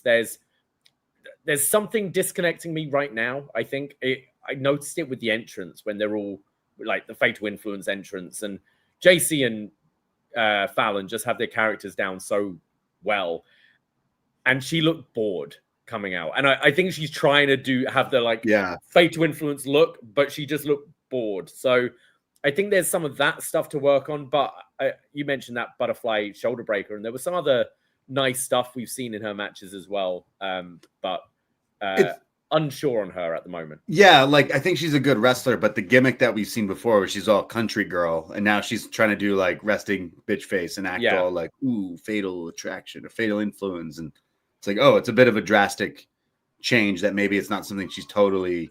I feel like maybe anyone, if you're doing something like part of a gimmick or character that you're like, oh, I actually don't really do this normally. So I don't know, maybe it's something new for her to. She needs to figure out, Jasmine had the, hey, cameraman, come here. No, she needs a pose. Yeah. Yeah. She needs like a pose of her own, don't just steal Jasmine's. But yeah, it was, I did see some clips of Jasmine though, from, was it Hawani's interview? Yeah. And it's clearly, she was like, hey, after 3 years, you didn't even give me a raise. And she tried to bargain with them and they wouldn't hear her out. So she left, and she did talk about the critics about the passion thing and like, hey, I had the passion. Look, I got good, essentially. So I don't know. Do you think we'll see her? She mentioned wanting to do indies and stuff, and she's like, but yeah, I got to do what's financially right for me. She was saying like, I'm paying for my gear, my hair, my makeup, like all that stuff, and I'm bumping around every day, and you can't even give me a raise after You're paying me the same thing that you paid me when I was even on TV. I've been on TV for 2 years now, and I'm wrestling most weeks, and you're paying me exactly the same as that. Well, it's also, hey, it's I wrestled. Valid. Like you've been making me wrestle for another company this year as well. As well. TNA dates and stuff. Yep. I don't know if they're getting extra pay and stuff for that as well. I don't think so. Like hearing some of that stuff is crazy, considering these people. She has been on TV for a few years, and like you're only being paid that amount. Like some normal day-to-day jobs get paid a little bit better than that. So I can kind of see where she's coming from. If you're just in NXT and you haven't been featured on TV, you're still learning the ropes like she was for a while when she was shooting in the gym. But I get that, but it is weird. It was also, was it a tweet? I think me and you were joking about this, but maybe not on a show. Was that Thea Hale tweet about a computer? She's like, oh, I wanted to get into this streaming thing. So I went and bought a computer, but I realized a monitor is not a computer. Yeah. And basically being like, oh, a blonde moment. I thought, oh, wow, it's so cheap. And like talking about how she was silly and thought a monitor was a computer. Yeah. And like, that's funny in its own thing. But she mentioned being broke or being kind of like cheap. Yeah. Cheap. And it's like, girl, you've been on TV for years. Why are you struggling? Well, Ridge got a $200,000 pay cut. Yeah, to go back to NXT. To go back to NXT and then work NXT, Evolve, TNA, and all that. And like, look at the income this company has been making in the last few years. And you can't afford to pay people who are the ones in the gym every day taking these bumps for people's entertainment and for their company. It's kind of gross. Makes you think a little bit there. Pretty nasty. So I don't know. Maybe we'll see Jasmine in another wrestling ring pretty soon, but I don't know. I feel like they probably would have called him up, like Jasmine Nix, if the rate she was due. Like your pay bump would have been crazy on the main roster, but yeah, she was like, then put me on the main roster, I guess. I don't know. I think not to raise your contract by like, $1 is pretty bad. Yeah, pretty crazy. So it does make you think like, hey, some of your people we've been watching who've been on TV, they're only being paid this and that, which is, kind of weird. So Lainey Reed in Fatal Attraction, first seeing, we're like, all right, we missed Jasmine Nix, but I don't know, maybe we're on our own there. We like Lainey Reed, but it's going to take some adjusting. We go to our main event of a contract signing, our go home segment here. Trick and Ricky and Tricky, contract signing. Ava's in the ring with the title, the table, everything. Trick says that I don't owe you, NXT or TNA, nothing. Now, this, of course, is Trick coming out without the TNA championship since losing it to Santana. And Trick says that at Halloween Havoc, he gets his chance to face you and become a three-time, someone say it, NXT champion. And Ricky, kind of doing it Booker T style, right? Yeah. He did it last week, but this week I liked it even more with the little ad-libs and getting the crowd there. But Ricky says that, Trick, you've changed. You lost the plot along the way here. You just kind of got here. They picked you and you were here and that's it. Where like my story is a lot different from yours. And this is when Trick says, yeah, you're right. You've been grinding for decades on the indies, but look at me, Ricky. As Trick says, do I look like I belong in the indies? I look like Hollywood, Trick. And Ricky, you couldn't even be my stand-in. This is when Ricky gets pretty heated here. And Rick says, yeah, well, if you had been through what I've been through and all these years through the indies, all the things I've had to go through, you would have folded like the shirts you're wearing. And he gets real heated and they get in each other's faces here. There's a big pull apart and they kind of promise no violence. But of course, we know that's contract signings work.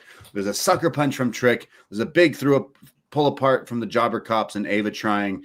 And it ends with Ricky throwing Trick through the table, standing tall with the NXT championship. So Trick versus Rick this Saturday as NXT goes off the air.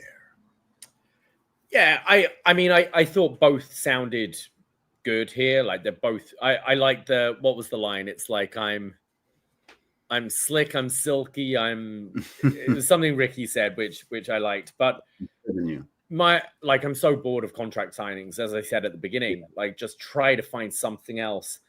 The thing is, as well, Ricky just cut this promo a month ago against Obafemi. And Trick's promo wasn't like, it's different in the sense of their delivery. Like Obafemi and Trick Williams, very different characters. But it was essentially saying the same thing, that, yeah, boo-hoo. Like, I didn't go through the indies and that, and I'm still a big star, and I'm still going to beat you. Like, it felt very similar to the contract signing we had, which could have only been 4 weeks ago, I'd say, that Oba and Ricky one. But they're both great on the mic. I thought they both sounded good. I'm just really tired of these generic, like, paint-by-numbers segments that we're getting a lot of at the moment. Yeah, it's definitely in the playbook of like, okay, contract signing, go, copy paste. I will say the positives was Trick sounded good.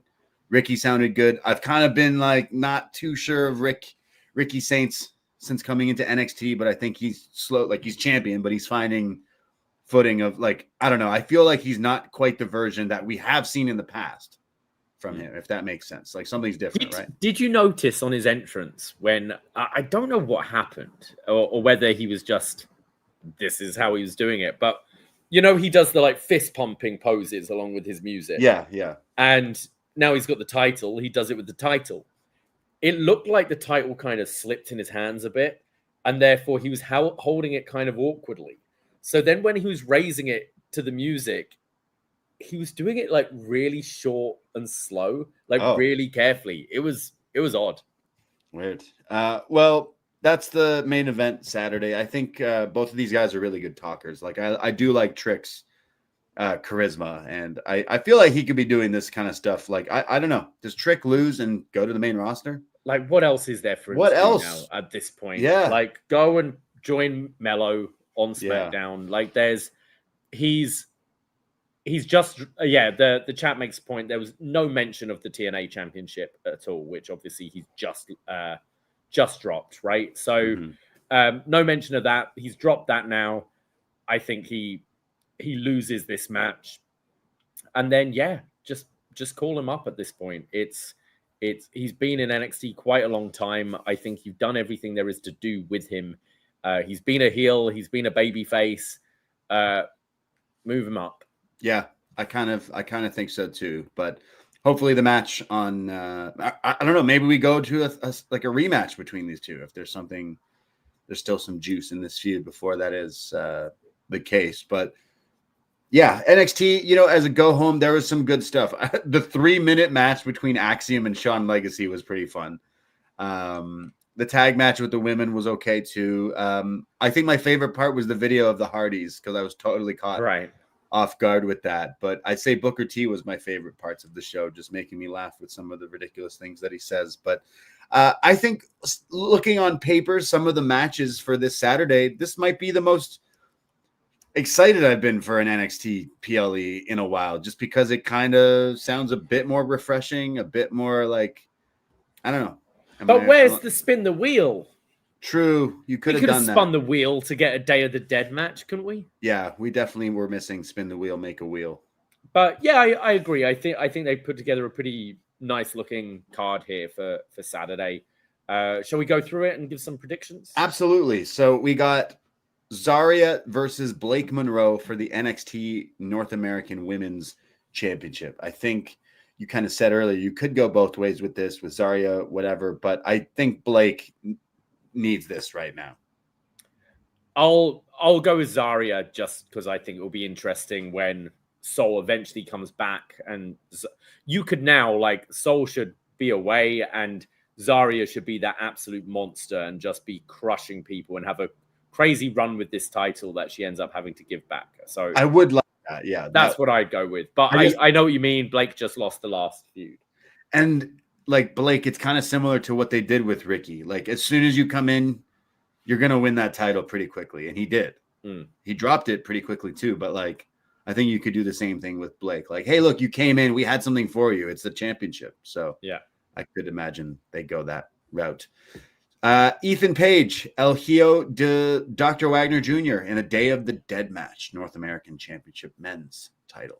Yeah, I can't see Page dropping this to someone not on NXT. So yeah, I'll go Page. I totally agree. And I think that this run he's on is something that's really working for him. He's definitely found his groove with this whole Canadian North American shtick. So definitely want him to continue this run, but I think this could be a pretty fun and visually entertaining match. I want that face paint and some Day of the Dead weapons. What kind of weapons are we going to see in this thing? Some corn? I'm guessing a kendo stick and a trash can.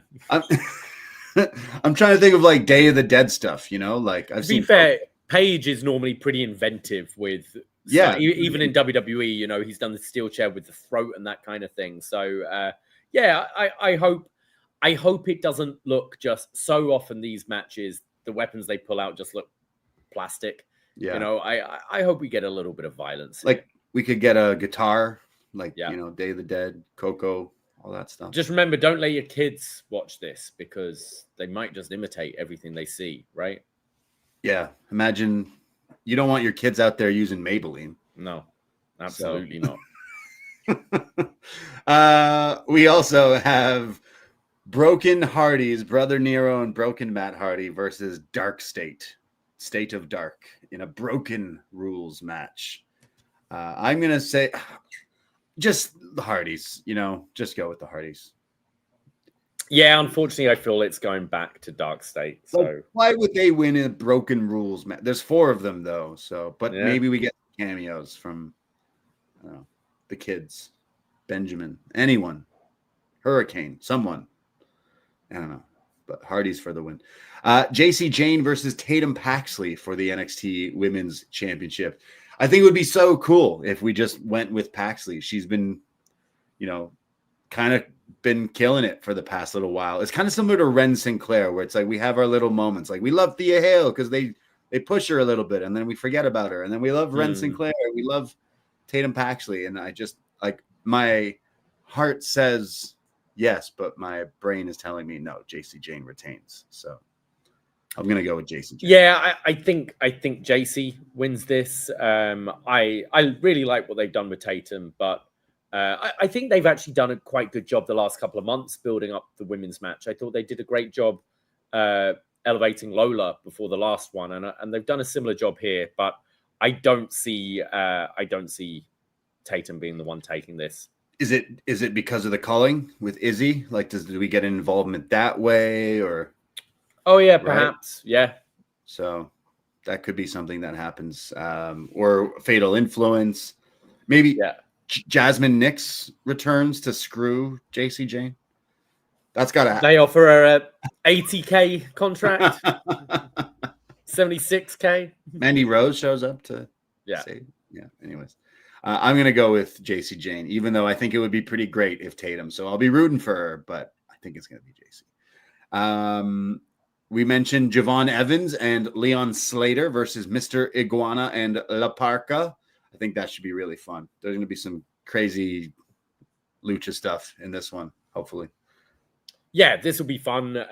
But Javon and Leon win this, obviously. Yeah, I mean, it's fitting with the La Parca outfit, the iguana face paint, and the iguana puppet, Halloween Havoc, that fits in and everything. But Javon, Leon, and then hopefully a Hardy's Javon and Leon tag title match, but that'll probably be Dark State versus Leon and Javon. And then Ricky Saints versus Trick Williams. Trick versus Rick. You heard their promos tonight. I think Ricky Saints retains here. I don't think Trick needs this three time. Oh, no. Absolutely. Ricky needs, he's only just won this thing. And whether there's some sort of like screwy finish, which, gives us a second match down the line, maybe. Is this a one and done kind of match? But I don't see anything other than Ricky winning here. Yeah, unless there's something that sets up this feud to continue, which I don't know. Maybe Obafemi shows up. I haven't seen him since losing the title. If he's not showing up on the main roster anytime soon, maybe he just returns here for a rematch or something. But there you go. We both think Ricky will retain there as well. And there you go. Previews and predictions for Halloween Havoc this Saturday. Reminder, we won't be going live on Saturday night. We will be live here at Post Wrestling, 2 p.m. on Sunday Eastern Time. Audio will be up after, video replay on the YouTube as well. But if you're free on Sunday, come out and hang with us 2 p.m. on the YouTubes as we go through the entire Halloween Havoc card. Maybe we'll have new champions. We'll have new memories. We'll keep it spooky, but it's going to be a lot of fun. And we'll be here on Sunday. But there you go. Do we have any feedback? Oh, yes. From tonight, I believe. I see one from Fire Frank, who writes in here. He quotes Vic Joseph. I know Booker has my back. Booker. No, I don't. We're not friends. Man, was Booker T on 1 or 2 tonight? I feel so bad for Soul. Hope she doesn't have to miss so much time. Popped for the return of the Hardy compound. Senior Benjamin, Rebecca, and all of 19 of Matt's kids. Yep. The return of Broken Matt and Brother Nero makes a lot of sense for Halloween Havoc. He continues. Tatum was quite impressive on the mic in that face-to-face with JC, and JC getting the win tonight actually makes the match a little bit more intriguing. Slater and Evans versus Iguana and Parks, all the yeses. Speaking of talking nice exchanges of words by Ricky and Trick's days in the PC are numbered. As we know, he is more than capable on the mic and his ring presence, and it's time we can see what he does on a larger scale. If this is his swan song, nothing more fitting than going out with one last NXT title match. Fine go-home show, as I feel a lot more hyped about this show now. And then I agree with Frank. Like, that's what I said is, like, this is the first time in a PLE, like, maybe in what feels like a few different cycles of PLEs that I'm actually like, oh, this should be a really fun show. Whereas the last ones felt like a bit of a chore. It'd be like, oh, yeah, NXT. And I don't know, they didn't necessarily hit. So I understand what you're saying there, Frank. Thank you. Then Magan says, a solid go-home to set up the night of scares. I thought if the broken universe got used effectively as a special attraction. I did pop seeing the Hardy compound again. Axiom Legacy was a fire sprint. Slater Stacks was very good and was heartbroken seeing Soul get injured. It's high time for Trick to wrap it up. Yes. You wrap it up. Safety first, guys. Wrap it up. Wrap it up.